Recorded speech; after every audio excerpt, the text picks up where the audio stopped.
Monday morning. Welcome to After GMS here on Facebook Live. Some of you may be joining us on Facebook, possibly Twitter, or I think YouTube as well. We're broadcasting everywhere for this conversation. We love this part of our show where we get to interact with viewers one-on-one. We have our phones out. I get to see those comments in real time. So keep chatting away with us. Let us know what you think about these certain conversations that we're going to have. But we'll start with Ed Matthews out in the weather garden to talk about the weather. A lot of people probably went to bed with some storms last night. Yes, they did. As a matter of fact, a good bit of the Piedmont Triad went to bed hearing thunder and some heavy downpours across the area.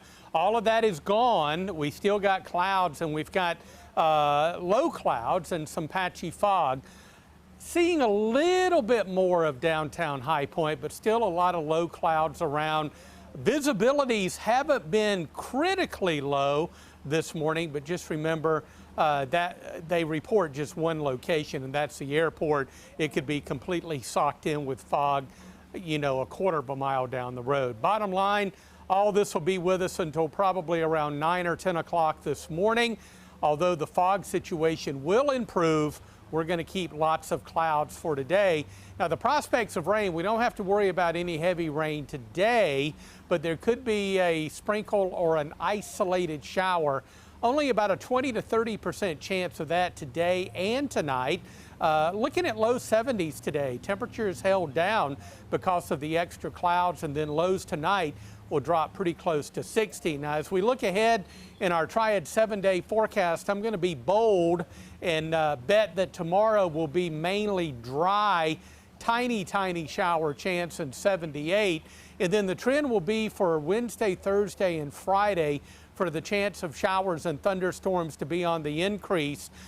They could happen anytime, day or night, but they favor the heating of the day during the afternoon and evening. And with the ground already super duper saturated, it wouldn't take much from a thunderstorm, heavy downpours, to cause some flash flooding later this week. So that's something that we'll watch very closely, as we may end up with yet another several days of soggy weather beginning on Wednesday. Oh, the rain pattern continues. Yeah. Well, let's dive into our first conversation this morning. All 50 states are in some phase of reopening just in time for Memorial Day weekend. Despite health officials urging social distancing, not everyone stayed 6 feet apart when they went out to celebrate the holiday weekend. And there's some video to prove it. Take a look at this, okay? The Lake of the Ozarks, which is in Missouri, jam-packed this weekend. No way that they are 6 feet apart. I mean, you can obviously tell that they are not maintaining social distancing. And just take a look at all of these people at Surf City Pier out on the coast. Obviously not social distancing very well there either. A lot of crowds. I understand people are ready to get out and about to celebrate the holiday, and also just to, they're tired of being cooped up inside. But this morning we want to know, would you go to a crowded place to celebrate the holiday? Maybe a pool or a trip to the beach perhaps. A lot of you are already weighing in this morning. I'll start while I look to see some comments to mention. Ed, I'll go ahead and start with you. Okay. Would you go to a pool or a beach to celebrate No. Memorial Day? No, I'd love to go to the beach. Now, the thing about the beach is if you use your head, use your brain, you can social distance on the beach. It's a very large area of real estate. Now, I know that if they open the beaches, people are going to flood there, and it's going to be hard to really social distance, but you can, certainly give it your best shot. Personally, I'm not going to do it. And I certainly understand how people feel. You give them a little freedom. Everybody's been cooped up in the house, for several months now. Everybody's got cabin fever and they're ready to get out. For me personally, it's still a little bit too early, although I am very slowly letting my guard down. But I'm going to keep my social distance. I got a stack of masks at home and I'm going to keep them close by. Well, Ed, a lot of people are on both sides of this. I'm seeing a lot of yeses. I'm seeing a lot of no's. Carmen actually said, or not Carmen, I'm sorry. Laura actually said she's here now, so I'm guessing she's at the beach right now. Elizabeth said she's heading to the beach in July. A lot of people saying no. A lot of people saying yes. Sharon says no, but because of the people that are not respecting the virus or the contagiousness of the virus. Amy says our pool at our complex, I would. Public pools though, it's too early to tell. Waiting and watching. Annette says no, not this summer. And multiple. Ramona says no, I would not have until a vaccine, but to each their own. Personally, I am going to the beach later this summer. I think that at a beach, it's easier to social distance than at a pool. Typically, you see pools, like that video we saw, they get very crowded very quickly. So I'll probably stay away from the public pools at this time, but I think a beach would be okay, and I'd feel comfortable going there. Now, if there ended up being a huge crowd at the beach that I'm at, I'll probably go back onto our back deck at the house and just lay out there, just to stay safe. Cindy says no to public pools, but yes for the beach. Yvonne says no, people are not respecting personal space. John says we have a rental property with a pool for special occasions, but we are not renting it out right now. Renters will invite too many people. So a lot of people weighing in on that huge topic of a conversation today. Really what just caught my attention was that video at the Lake of the Ozarks in Missouri. It's just, we've been talking about how unnerving it is to see that. Absolutely, and I think people are so excited about getting out. I think there are some people that just forget. It's like, wait a minute, I'm supposed to be social distancing. We're in the middle of a pandemic. But again, there are at least some people that are not going to follow the rules regardless. And let's just face that. Unfortunately, some of those may have to pay the consequences. Hopefully not, but I think it's just smart as we go through these different phases of opening our society back up. We have to do it slowly, and we still have to be cautious. It's not like opening the door and running out on the playground just like nothing ever happened. We're still in the middle of a pandemic. And I was just thinking about this as you were talking, Ed, that even places like stores that are reopening have to be careful there as well, and social distance. I know that they have a lot of guidelines in place, but I was thinking, Memorial Day, typically that's when we see a lot of sales happening.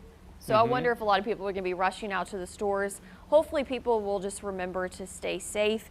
Again, you can keep weighing in on our Facebook feed. Comment, tell us what you think about it. But we definitely can see both sides of this debate. Well, cities and towns across the nation are canceling their Memorial Day parades, ceremonies, and events. But there are still ways for you to honor the men and women who gave the ultimate sacrifice. WFMY News 2's Candace Redd is at the Carolina Field of Honor to give us a better understanding of the holiday tradition during this pandemic. The Carolina Field of Honor at Triad Park is a memorial built to honor all of the men and women of all services. The main message here is freedom is not free. Right now, you're looking at video of last year's Memorial Day ceremony at Triad Park. Each year, about 3,000 people attend the ceremony. This year's Memorial Day ceremony is canceled for the first time due to the coronavirus pandemic. North Carolina's Safer at Home Phase 2 plan restricts mass gatherings at parks and other places. The executive order states no more than 10 people indoors or 25 people outdoors in most circumstances. Scott Matthews is the chairman of the Carolina Field of Honor, and despite the COVID-19 crisis, he says there are still ways you can recognize Memorial Day. I think there's a few things that people can do that are simple as putting a flag out on your front porch or in your garden. Get to a park or a cemetery where there are veterans buried. Go there, take a few minutes to pause and reflect about their sacrifices. About 150,000 veterans live in the Triad, but as you know, Memorial Day is focused on honoring the men and women who made the ultimate sacrifice. For more details on how to recognize Memorial Day, all you have to do is visit our website. That's WFMYnews2.com. Now let's get your day started with some morning headlines. Protesters will march today across the state, including right here in the Triad. The group Reopen NC says they're marching to remember the fallen soldiers fighting for our freedom, but also to protest Governor Roy Cooper's Stage 2 reopening plan.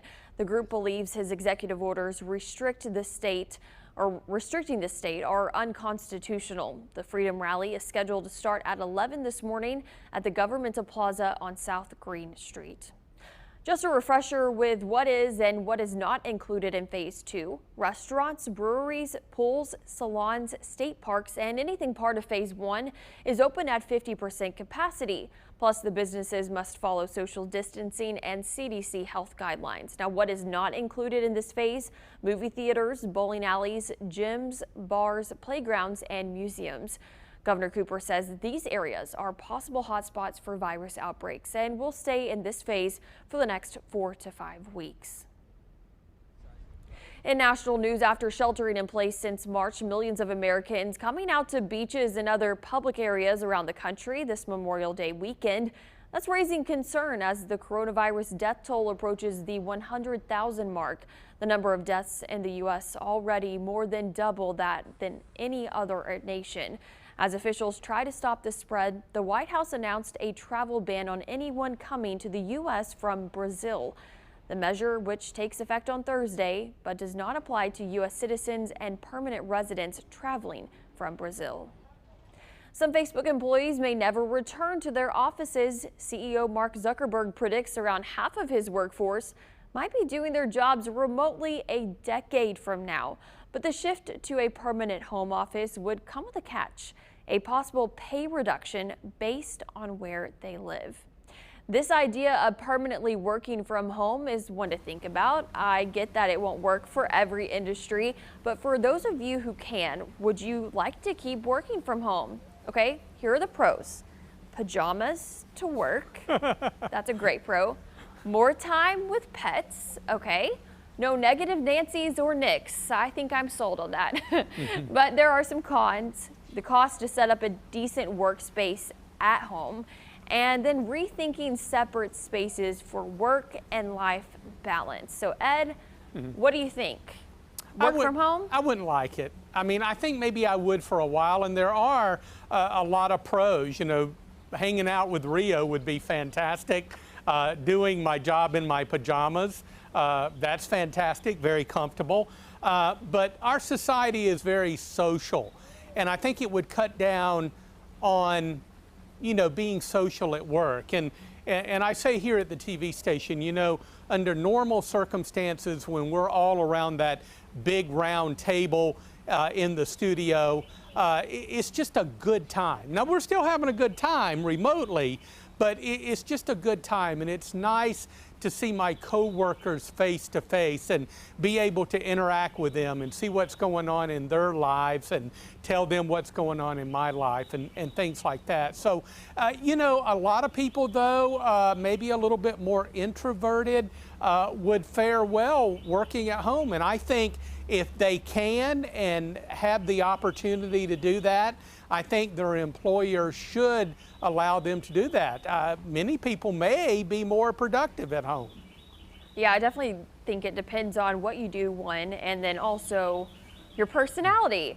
I will say I have enjoyed the days that I do work from home. I really do enjoy being right by my kitchen.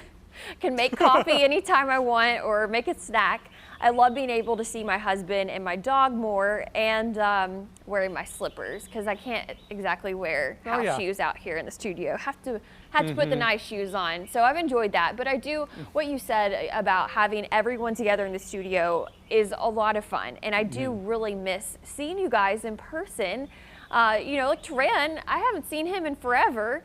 I've seen, person, you know, because you're out in the weather garden, I sometimes hear from you from afar, which is fun. But I miss the team being together here and all the fun that we have. So while I have enjoyed working from home, I think that it will be better once we're able to get back to it. Now, as far as my husband goes, I think he could work from home forever. And I think his company could probably save some money on not renting office space. Yeah. Because he has a job where everyone could be remote. So go for it. Yeah. Let's take a look and see what some people are saying about this. Jalissa says, I wish I had the opportunity to even work from home. Oh, I wish that you could too, or at least experience it, because it's pretty nice some days. Amy says, sometimes yes, especially right now with the kids doing school online, but with my job, I can't as well. So Denise says, yes, it's more comfortable, and she likes spending time with her family. So it seems like a lot of people agree they enjoy the benefits of working from home. But then again, there's the other thing of separating work life from home life. Yeah. So for some, like I said, for some people it would work great. For others, like myself, not so good. I could make it work, but I would prefer to get out of the house and be social and come to work. Yeah, well, Ed, let's go ahead and just take a check of weather. I can hear those birds chirping out there. Yeah. They're probably happy that the rain's gone. Yeah, they'd be happier if the sun would come out, and I'd be a lot happier as well. But it's going to remain cloudy today. Now, the prospects of measurable rain are going to be pretty low. Only a 20–30% chance of a sprinkle or an isolated shower today through tonight. We'll keep a very low chance in for tomorrow. Low 70s today, near 60 tonight, upper 70s tomorrow. And then as we head through the week, the chance of scattered mainly afternoon and evening showers and storms will be on the increase. 40% chance on Wednesday, and we raise that to a 50% chance for Thursday and Friday. Again, primarily afternoon and evening. They could pop up any time, but any of those storms that would produce heavy downpours, that could lead to areas of flash flooding in the Piedmont. I'm not saying that that's definitely going to happen, but the ground is super saturated after the heavy rain that we experienced across the area last night. So we'll keep you posted through the week, so stay tuned. Oh, that forecast. Let's just hope it may change. You know, things can change. We can hope. Yeah, we can always hope. Well, before we go, we'd like to take a moment to remember all of the men and women who have paid the ultimate price for the freedoms we all have here in the United States. I posted today about the importance, and I want to share with you what Wanda sent me. This is a photo of her father's grave, Mr. Claude Light, private in the U.S. Army. Wanda, thank you so much for sharing this with us, and our thoughts and prayers are with you and your family today, remembering your father and what he did for our country. If you'd like to share a photo, you can send it to us. All you have to do is send a text to 336-379-5775. There's the number right there on the bottom of your screen. We'd love for you to include a picture or maybe story of the soldier that you want to spotlight today. We would absolutely love to see those and share those stories. And normally there are several events commemorating the day across the Triad, but the coronavirus has canceled them, so we'll leave you with a look at the Carolina Field of Honor instead. We hope that you have a wonderful and blessed Monday. See y'all later.